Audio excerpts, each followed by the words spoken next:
metal theologian.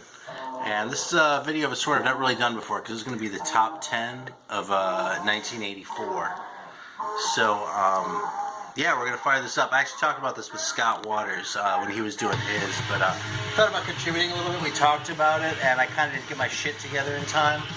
But it's really just as well because his video was so long anyway, honestly, and so awesome. It's not like I don't think I could have added very much to it. So, but since I took the time to do it and like pull out the records and actually thought about this, fuck it, I'm going to go ahead. So I'm going to start out with a couple honorable mentions here. And the first one is actually playing right now. This is Fire in the Brain by Oz. And this is actually one of my all-time favorite records. This would probably be no lower than number 3, and it might well take the number 2 or even the number 1 spot. I was thinking about it. The reason it doesn't get in there is because even though this record is 1984, this is the Combat Press, which is 1984. Apparently the original, when it came out in Sweden, I think is where it came out first, even though they were a Finnish band. Well, the original on Wave Records, though, came out in 83. So, I don't know, I tried to rationalize it, but I couldn't quite do it, so Oz only gets an honorable mention. Oh, and shit, I need some soda. I was wondering why I was so fucking thirsty. So I'm actually drinking this Blood Orange San Pellegrino today. And this has like this one of these like really sophisticated things on the top. Like, I can feel really European when I'm ripping that thing off. So, yeah, set that there. You just need a pull top to seal the deal. No, they have these in Europe too. Pretty sure. So. Ask Ben.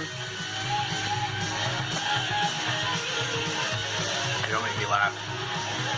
Yeah, this thing's fucking fantastic. It's really orangey. It's like 19% juice. It says 16% orange juice and 3% blood orange juice. So I guess they're cheating a little bit, but this tastes really like no shit orangey. And it has like the bite of a blood orange too. It's really fucking satisfying.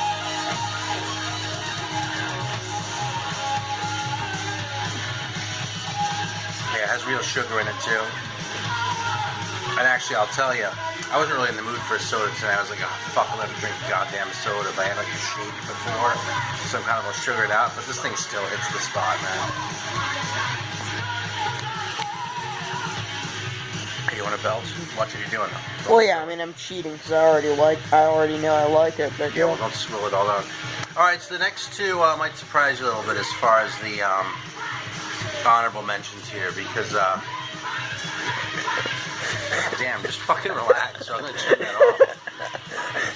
This is like grown man record night here. It's like movies with the sound turned down. We listen to records, and Spencer's freaking out over Scream, Blackula Scream, which is admittedly an awesome movie. But all right, so check it out. This is the first of the honorable mentions.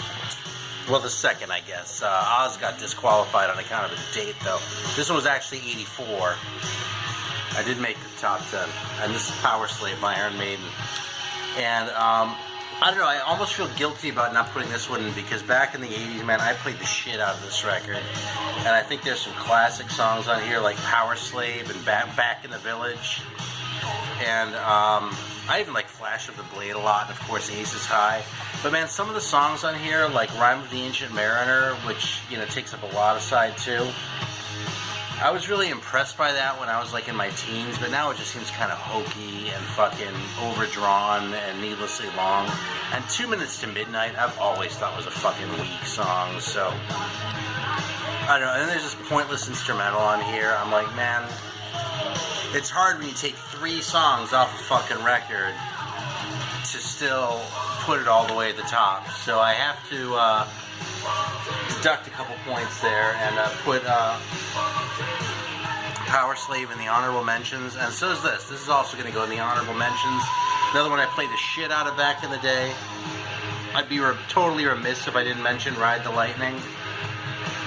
But man, Fade to Black, I never need to hear again in my life. And Call of Cthulhu is a fucking 9-minute instrumental. Completely fucking tedious, serves no purpose on the record. And so you've got 6 out of 8 songs that are great, but, you know, how can I call this one of the greatest if I've fucking disqualified too?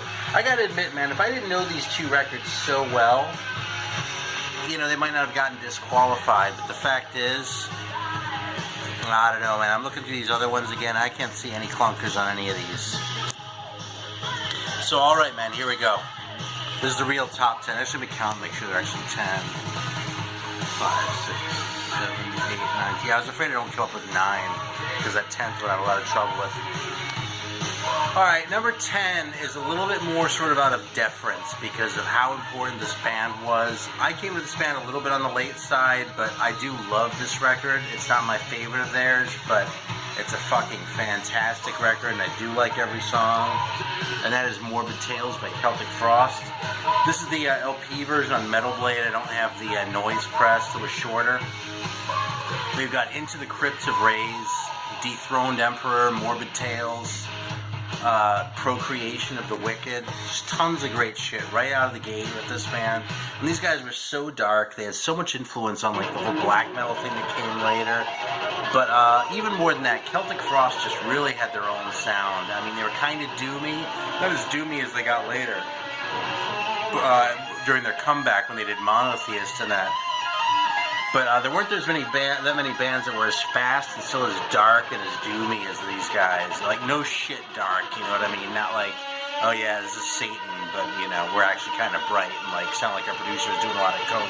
We've got a prime example of that coming up. But, yeah, so Celtic Frost, Morbid Tales, in the number 10 spot. In the number 9 spot, an album I've owned since high school. Fucking classic, like, heavy fucking thrash record. It's the first Voivod, War and Pain. I talked about this kind of a lot in the feature, but, you know, Voivod is one of my favorite songs. Fucking War and Pain, Blower, Live for Violence. Just great shit. It's a record that takes some time to get into. It's a difficult record. It's not an easy one. It's even harder than some of the more technical records from later on, I think. But, fucking great, man. Warriors of Ice. How can you fucking beat that? So, Voivod, War and Pain.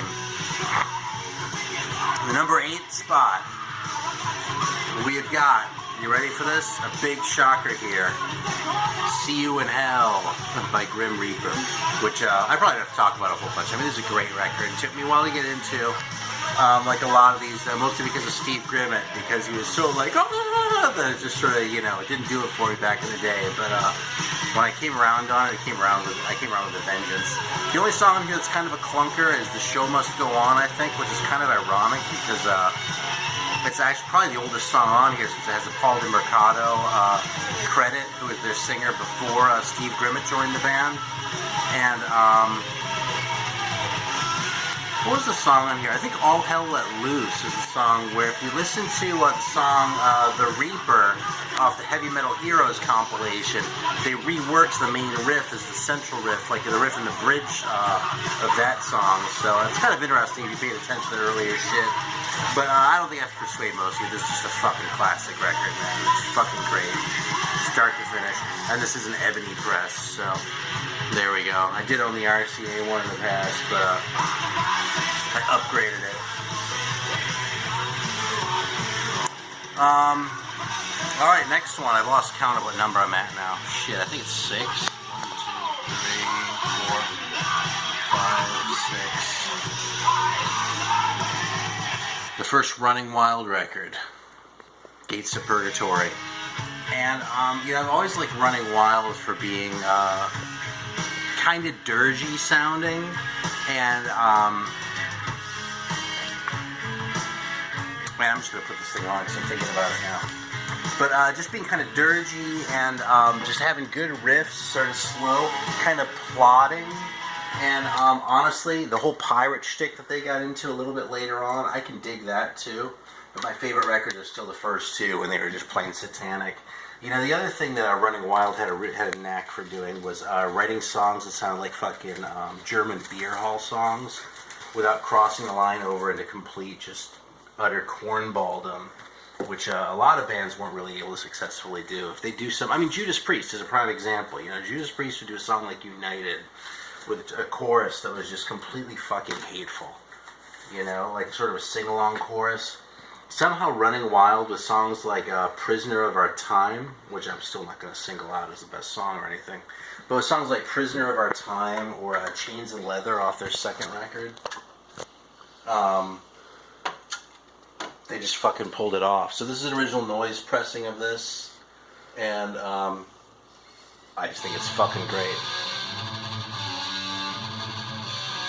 Has a real like guitar sounds really light on the treble, you know. It's really it has like sort of thin, but kind of cuts through everything too, man. It's fucking great. Yeah, all right. The next two records I think are absolutely perfect. Oh shit, man! I'm gonna have to play a little bit of that next one too. All right, you're gonna know this one. If you just said number 5 and the next two are perfect. Well, this is number 5, right? Yeah. Okay. What? No. Listen, don't break my stride. This is perfect. I'm cheating a little bit because it's an EP, but every note on this fucking record is just perfect. So, Haunting the Chapel. I'm sure everyone knows it. Chemical Warfare, Captor of Sin, Behold, and fucking Haunting the Chapel. Just fucking awesome, start to finish. Absolutely just fucking amazing.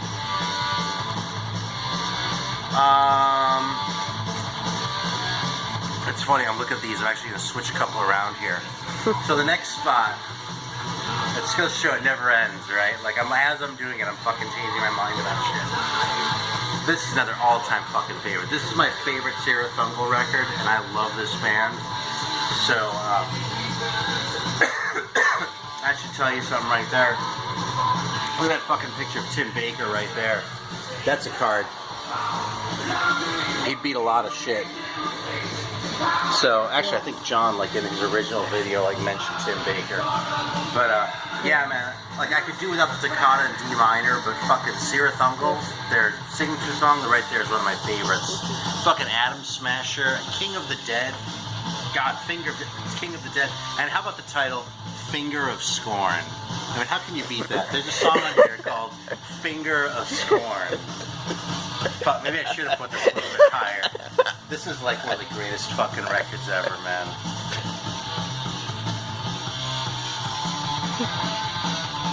Hey, so if we're playing the trading card game, and you have a card that has just Fat Leo, I have a card that has you photoshopped into a pic.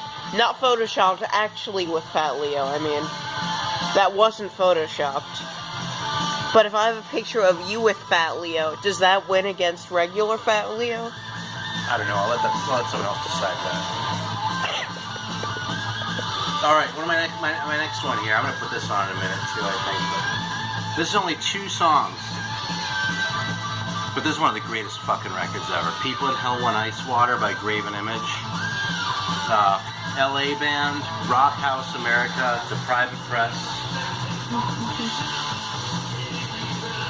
Just fucking 2 fucking perfect songs. It's like Haunting the Chapel. Here, I'll fucking hold it up a little bit longer. Every single note is perfect.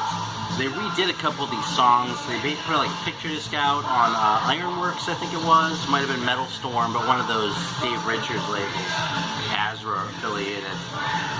But the original version's on here with Mike Aldridge singing. He's just fucking perfect. Rob Griffin is a great guitar player. Fucking no complaints. But he's not the singer that the other guy is, and everything just fucking coheres on this record. And I'm actually gonna fire it up for just a second. See, look, these are my favorites, so I can't like resist going through here. I was actually gonna leave Running Wild on for a lot longer, but that one's probably easier to find than this one anyway. So we're gonna listen to a minute of Graven Image. Check it out. This fucking record is one-sided. It's show this off real quick before I put it on. Look at that. That has both songs on there. And side 2 is just blank. And I'm actually going to go to Warn the Children, which is the second song on here.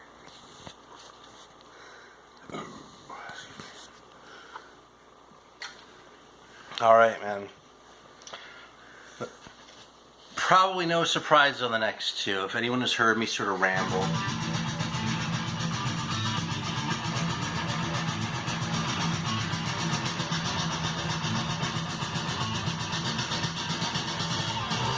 Right here. Fucking Hail to England, my Manowar. So this is total fucking epic metal. Just like powerful and fucking heavy.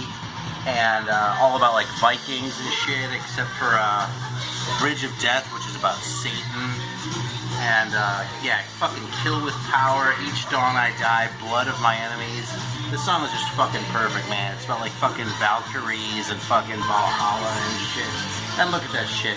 See, Manowar, one thing about Manowar is all the reasons you might have ever thought that you didn't like Manowar are actually the reasons that Manowar is awesome. So this record, this could be number one. It could definitely be as high as the next record I'm about to show, but I kind of can't believe it's only number 3. You know what? You know what's number 3? Because Black Arrows is kind of a corny instrumental. So that's what keeps it from being a little bit higher up. Number 2 spot. Probably no surprise here. In spite of the bad production on this thing, which sounds like they were fucking doing a shitload of coke, Don't Break the Oath by Merciful Fate. Man, you just can't beat it. Every song on here. The 2 songs that took me the longest to get into were Night of the Unborn and Nightmare, because those are the ones that are the most like prog rock. But even those, man, I fucking totally came around on. The Oath, you know, is a little bit sort of done like an epic and kind of cornball in times, but it doesn't overstay its welcome, you know. It's only like 6 or 8 minutes long or something. It's not like, it doesn't commit the sin that the Rime of the Ancient Mariner does by just staying around too fucking long. And man, Gypsy, I read somewhere that Gypsy out-Dio is Dio. That's pretty apt, man. Come to the Sabbath is like the perfect record closer. And how can you beat a song title? Unless you go to Finger of Scorn, I should say. How can you beat a song title, Welcome Princess of Hell? That just sounds fucking so good. Now, there is one instrumental on here, To One Far Away, which is really kind of superfluous, I have to admit. But it only stays around for a fucking minute and a half. It just builds the suspense for Come to the Sabbath, so. We're good. And that brings us to the number 1 spot. Isn't this fucking good? Fucking graven image. Alright, here we go, man. Oh number no, 1. the video's getting messed up. Oh no. We're back? Yeah. Oh, okay. Alright, so the number 1 spot is this one right here on the Auburn label. This is a self-titled record by Black Death. There's no fucking better record than this. I'm gonna, it actually came with a bonus 45 right here, which I'm gonna put on a little bit of. I'll really laugh if I get a fucking copyright ding off this thing. I'm probably their single biggest fan. But you all should be Black Death fans, because this is one of the best fucking records ever made, man. Of any year, let alone 1984. First of all, man, how can you beat that fucking cover, man? You really can't. Because you know who fucking beats Tim Baker at his own game? Sicky Spacek right there. You don't believe me? That's his fucking name? Check it out right there. Oh, there's a song called The Scream of the Iron Messiah. Fucking, come on, man. But we're going to listen to Retribution off the 45. Just because any one of these songs could fucking... Can you show the camera the cover? I'm going to show it again. I'm going to show the little press kit I have in there, too. Alright, here we go. Mm-hmm. So there's the cover again. Look at that skull, man. Fucking... My God, this...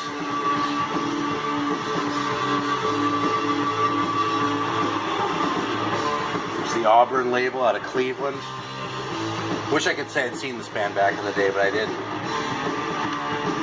I like this band so much that I actually sent away for a press kit, which I got from Dave Richards, come to think of it. The Azra guy. So I have this extra picture of him right there. Check that out. And here's like this thing talking about Black Death and why they're so fucking good, and like, what else is in here? I think that might be it. Oh, look at that. Oh my God. I was wondering what happened to this. Well, shit, what the hell? Just show it. A friend of mine made this when he was actually doing things he shouldn't be doing. Queer life is so tired. Speed puts the tickle back in your pickle. He like put that up to like counter some of like the anti-drug stuff going on. So yeah, there's one person watching this video who just had a fucking heart attack. So, Black Death in the number 1 spot. Right fucking here. And there you have it. And listen how good this is.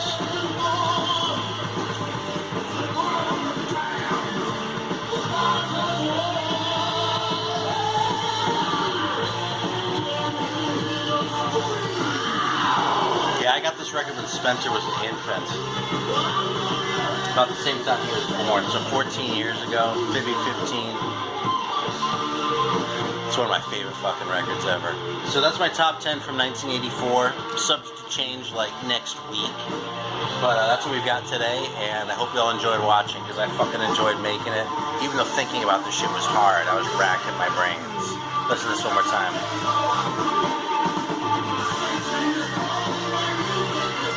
So good. Alright, thanks for watching. Kill it.